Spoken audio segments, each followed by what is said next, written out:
மனோவை காப்பாற்றிய ஜீவா. அவமானப்படுத்திய அப்பத்தா, வாகை சூடவா இன்றைய எபிசோட் அப்டேட். வாகை சூடவா சீரியலில் நேற்றைய எபிசோடில் ஜீவா மனோ ரூமுக்குள் சென்று அவனை காப்பாற்றிய நிலையில் இன்று, அதாவது மனோ தியானத்தில் இருந்ததாகவும் அவனை யாரும் எதுவும் கேட்க வேண்டாம் என ஜீவா நிலைமையை சமாளிக்கிறான்.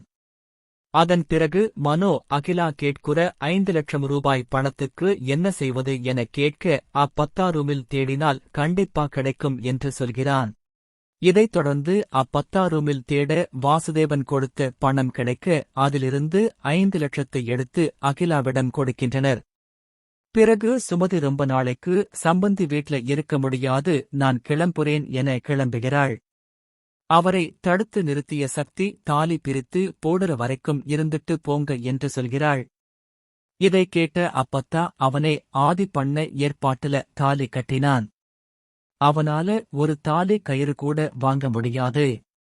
அவன் தாலி பிரிச்சு போட போறானா? இதெல்லாம் ரொம்ப அவசியம் பாரு என அவமானப்படுத்தி பேசுகிறார். இப்படியான நிலையில் அடுத்ததாக நடக்கப் போவது என்ன என்பது குறித்து எதிர்பார்ப்பு எழுந்துள்ளது.